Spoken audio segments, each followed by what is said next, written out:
Hey everybody on YouTube, Mr. Pumpkin Sunaway here, and today is the day, September 9, 2020.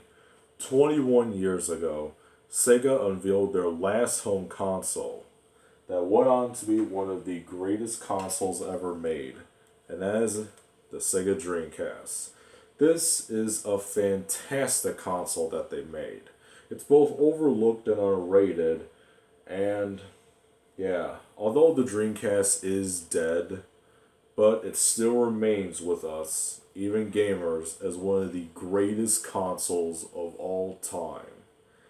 So naturally, there will be a wide selection of games for this system.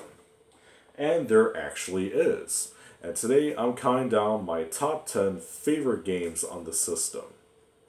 So let's get started off with number 10. And I got the games all conveniently stacked right here. So we'll see within these 10 games, where are my favorite games for the Dreamcast. I stumbled there, but yeah. So, number 10. Number 10 would be WWF Royal Rumble. Now, I know this game came on other systems at the time, but I always liked the Dreamcast version of it. The reason why I like this version more than others is because this is really supportive with VGA cable. Now, if you don't know this, the Dreamcast was really an HD console. People didn't know about it because it was fully supportive with VGA cabling. VGA cable at the time was really the HDMI cable back then, which you could get crystal clear picture out of. This Dreamcast right here is already using a VGA cable, and the picture looks crystal clear. And playing this game in high definition is really good. It's basically an arcade game. You could play up to 4 players. And it's also made by Jax and published by THQ, so that's good. You could enter 9 superstars in the ring. You could use weapons in there. And yeah, it's just a 4 player game where you could choose a bunch of favorite wrestlers and just pummel the crap out of them. Very good arcade fun. Coming in at number 9, let's see here. Number 9 would be Mortal Kombat Gold. So, this is basically Mortal Kombat 4, but on the Dreamcast. So if you played Mortal Kombat 4, you've basically played Mortal Kombat 4 because it's the same thing. Except that this one has more characters. So it features Katana, Melina, Cyrax, Kung Lao, and Baraka. But what they don't tell you is that you could also play Sector in the game. You gotta play as Sector using a cheat code. You gotta use like a code within the character select screen to unlock him. And Sector is probably the best character in the game because he is a beast. You could like do maximum damage to like other players like Goro and the last guy Shinnok. This game is good, but the one thing that really sucks about this game is that it does not support VGA, and that really sucks. And there's another game that is also one of my favorites on the system, and it doesn't support VGA. The only way that you can do this through VGA is you had one of those like VGA boxes, like switch it at the right time. But sadly, I don't got one of them. I just got a single cable. But other than that, I can still play this game with the standard component cable. It doesn't really matter. But other than that, it's a good game on either system you get for.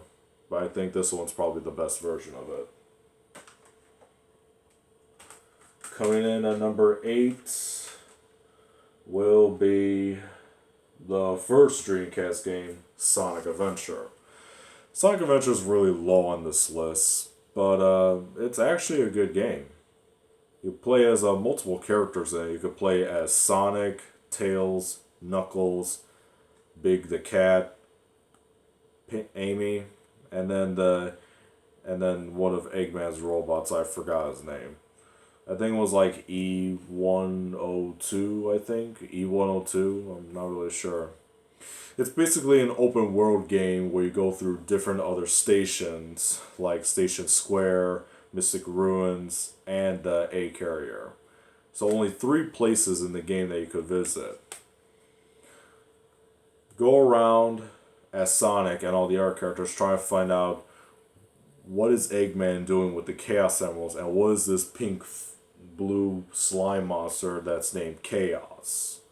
I'm not going to spoil the ending for everyone who hasn't played this game, but for those of you who did play it, here's what happens. So basically, Chaos is part of Eggman's secret weapon, and so at the end, it's up to Sonic and everybody to fight Chaos at the end, which transforms himself into Perfect Chaos.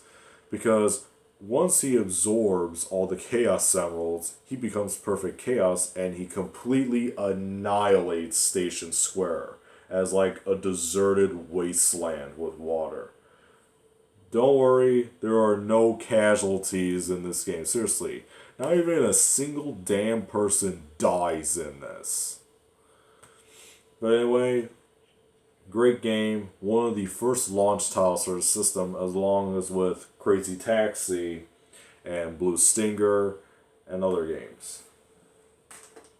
Speaking of Crazy Taxi, coming in at number 7 is Crazy Taxi.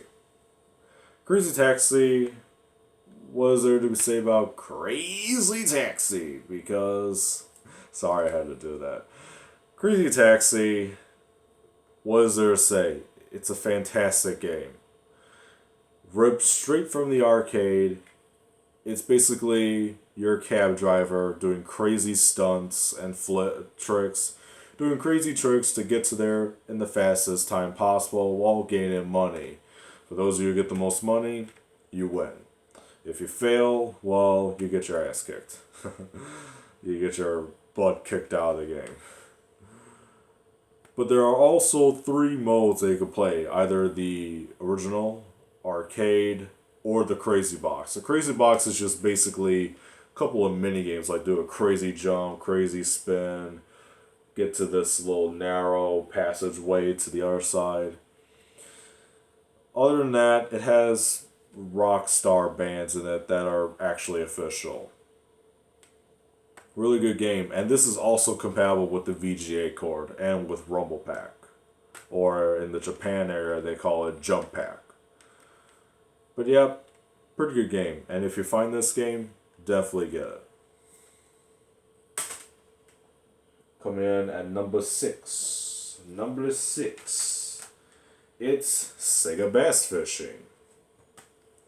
Sega Bass Fishing is basically a fishing game where you fish for bass. You play as a fisherman, ranking up the higher points, whether you get a small bass, medium bass, or big bass. I do not recommend this game. I mean, I do recommend this game, but I don't recommend it for playing with the standard controller. Definitely get a fishing controller. I'm planning to get a fishing controller in the future. I mean, I am good with this controller, but all you do through time is just do this, and then like that. You gotta do like fast, and it's just really weird. I mean, with the fishing controller, you could just do like that, and then you can actually turn it while doing like that. It has motion detection in it, so I will get that soon in the future if I could find it at a cheap price, because they're damn expensive. Other than that, it's a good arcade fishing game. Definitely better than PlayStation's Bass Fishing. I mean, God. Let me show you what it looks like. Where is it? Yeah.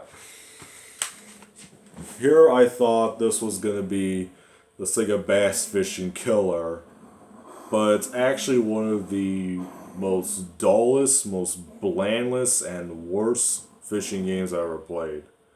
It was made by Take-Two Interactive and CoreSoft.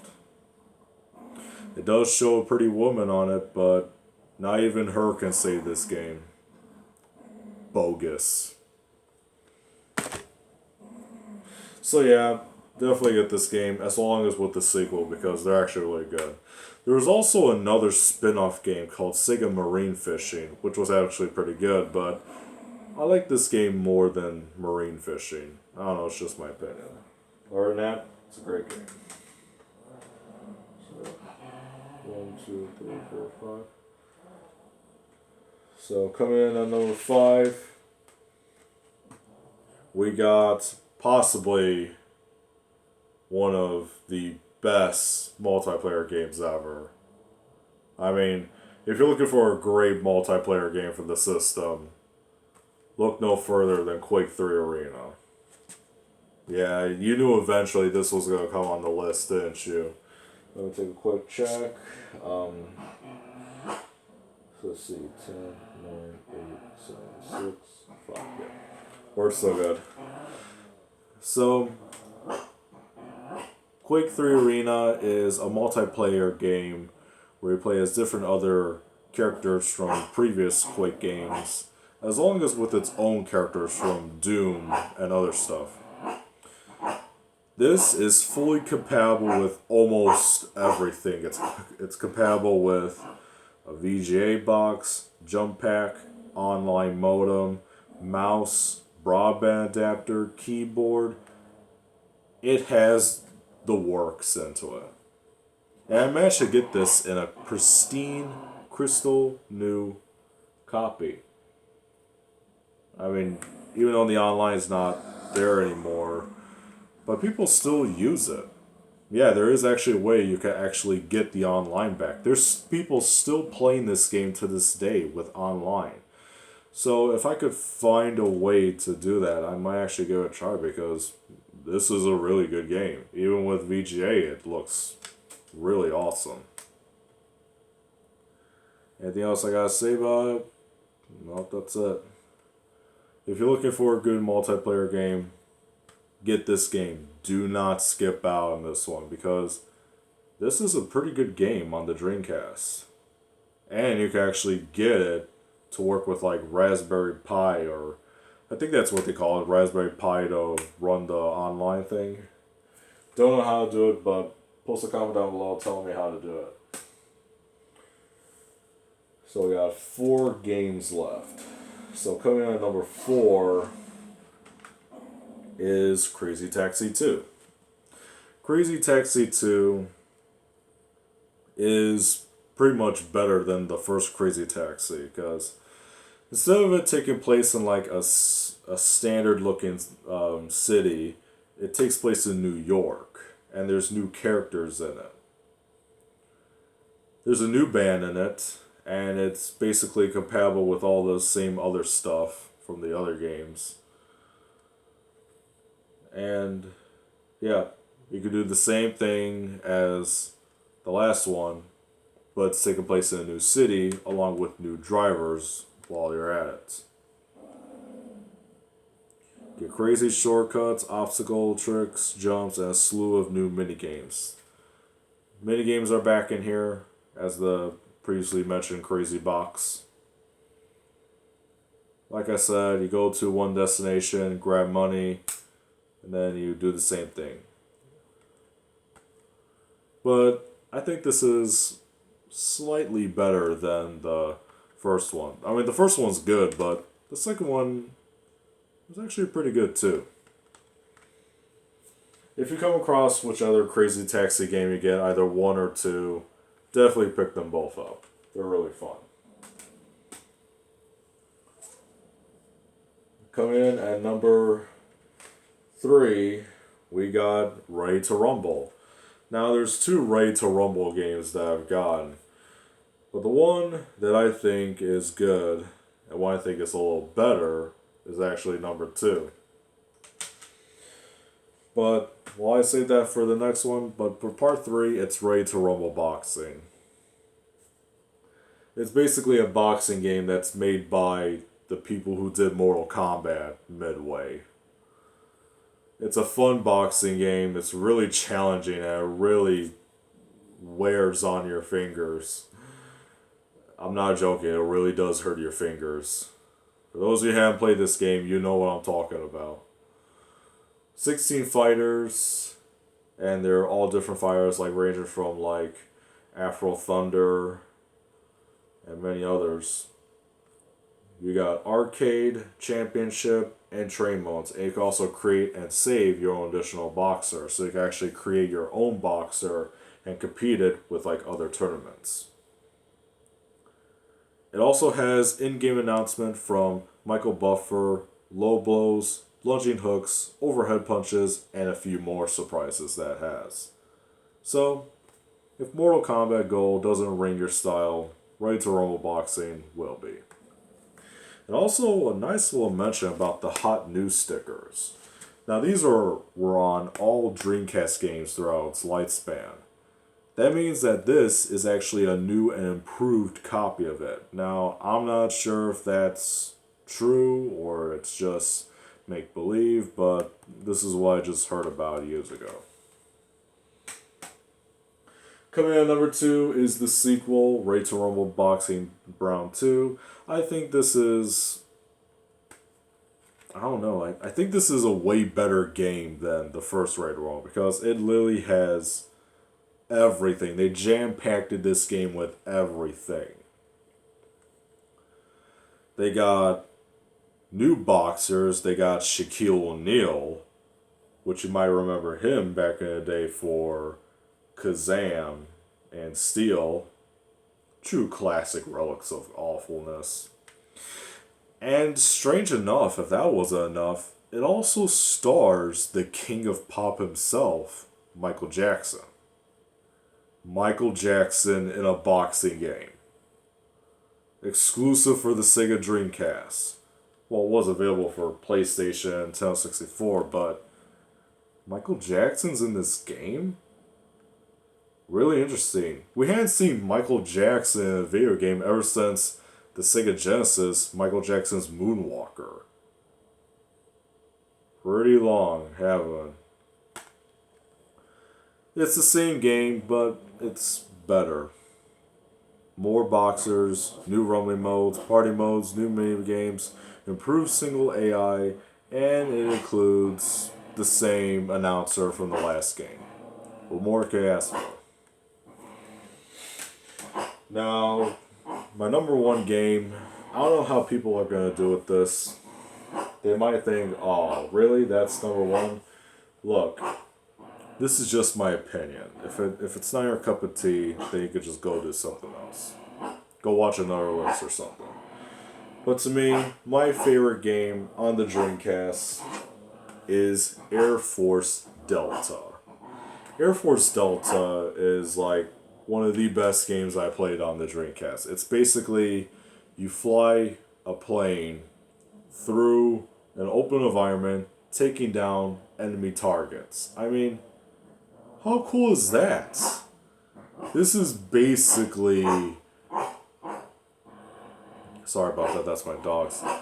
This right here is basically what Top Gun on the NES should have been. Just standard combat fighting. And a really good one. This was actually long before the Ace Combat series was actually made. Now, it could have been around the same time as it, but this is actually a pretty good game for the Dreamcast. If you're into combat flying and everything else, definitely check this game out. And this was made by Konami. Long before their company went to shit. Making god-awful games based on their popular franchises. Like Metal Gear Survive and that god-awful Contra Roll Core game. And turning Castlevania into a mobile game. Long before that. They were good. They made good games. Now they make bad games. Real difference. Anyway, Air Force Delta is my number 1 game on the system. Alright guys, so that concludes my Sega Dreamcast top 10 games for it. I hope you enjoyed it, and if there's some opinions to what you think of my opinion list, post a comment down below. Anyways, thank you guys for watching. Until next time, see you in the next video. Bye. And don't worry, the Dreamcast is still thinking after all these years.